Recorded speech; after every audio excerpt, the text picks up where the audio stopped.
par celle qui sera à Donzy. Donc à Donzy, vous pourrez retrouver l'exposition Une histoire du court-métrage. Donc c'est une exposition qui retrace historiquement comment le court-métrage a arrivé au niveau du cinéma.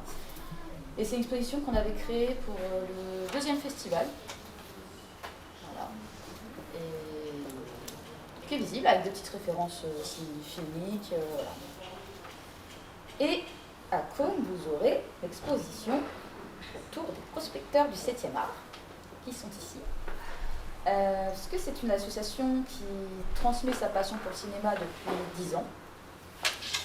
Et ils ont encadré plusieurs des cours de clôture pour le festival. Donc ça nous semblait normal aussi de les remercier par une petite valorisation.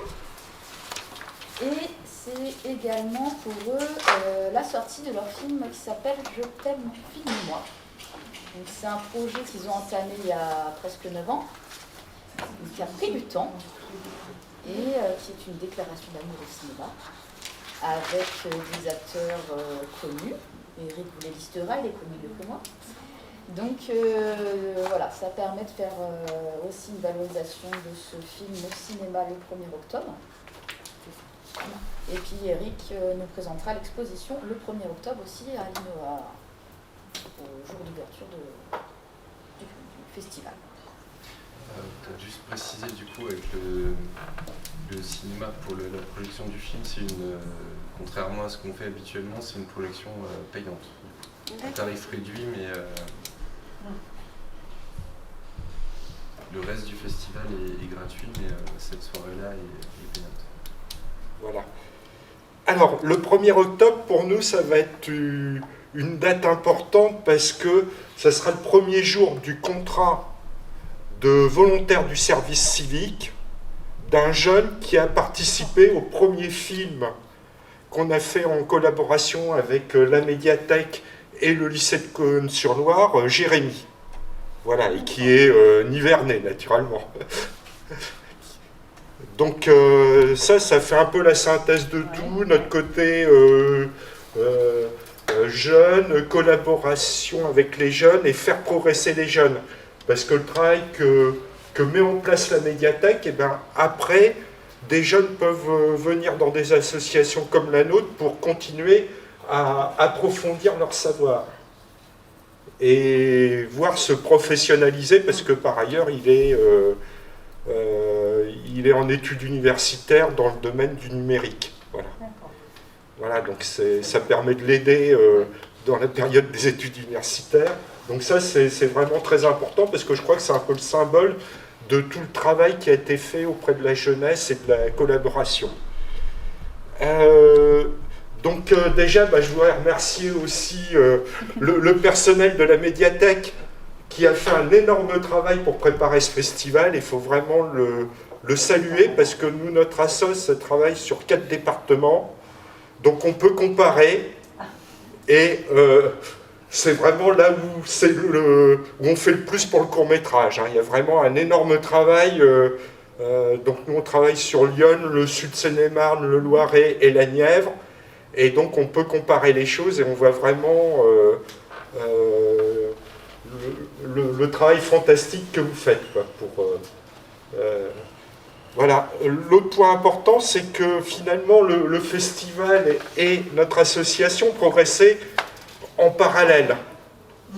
Parce qu'on se rappelait la première projection qu'on a fait dans l'auditorium, où nous on était venus en spectateurs, et il y a eu un énorme travail fait par l'équipe de la médiathèque qui a fait progresser d'année en année le festival, parce que la première année on est venu en spectateur, après en compétiteur, après en compétiteur primé, et puis après on est devenu partenaire du festival, et en particulier par rapport aux ateliers, par rapport aux lycéens, quoi.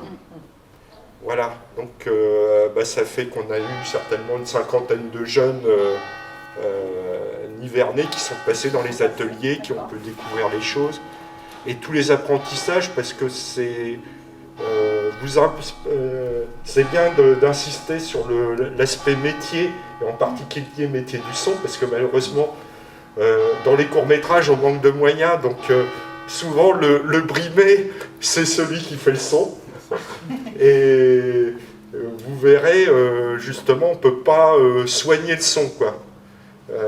Donc c'est important de mettre en valeur le métier de sondier, vu qu'au niveau du référentiel des métiers, c'est comme ça.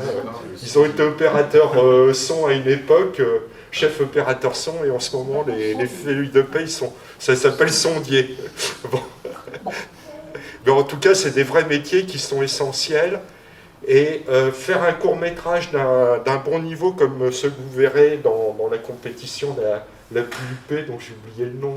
Regard caméra. Regard caméra, ça demande une équipe d'une quinzaine de personnes qui sont tous des professionnels de haut niveau.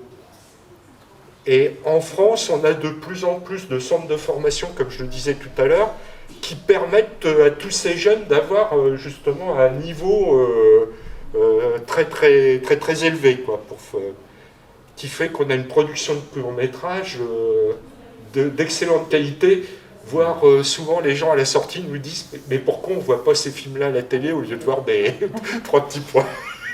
Le série américaine. Voilà, parce que c'est tout un travail de fond qui est fait. Voilà, donc ça c'était déjà pour remercier vraiment le travail exceptionnel qui est fait par la médiathèque et la communauté de communes, parce que c'est vraiment très bien d'avoir des festivals comme ça pour faire vivre cette culture spécifique, mais qui finalement, quand elle est connue par le public, lui plaît beaucoup, du court-métrage, qui est aussi une fenêtre ouverte sur la diversité du monde. Parce que dans une programmation d'1 heure, eh ben, on va passer de pays différents à des thématiques différentes. Et tout ça dans un travail de qualité. Pour moi, c'est un peu, je compare ça à l'athlétisme. C'est un peu le 100 mètres ou le 200 mètres. Hein, c'est un effort d'une grande violence et qui demande malgré tout une grande perfection, parce que les coureurs de 100 mètres, de 200 mètres ont des gestes très précis. Puis après, le long métrage, c'est les courses de fond. Et puis les grandes séries télé de qualité, là c'est l'ultra trail, pour utiliser des thèmes sportifs. Donc c'est souvent des films et très intéressants et qui nous font réfléchir à notre société d'aujourd'hui et de très grande qualité technique. Donc c'est pour ça que c'est important de défendre cette culture comme le fait le Caunois.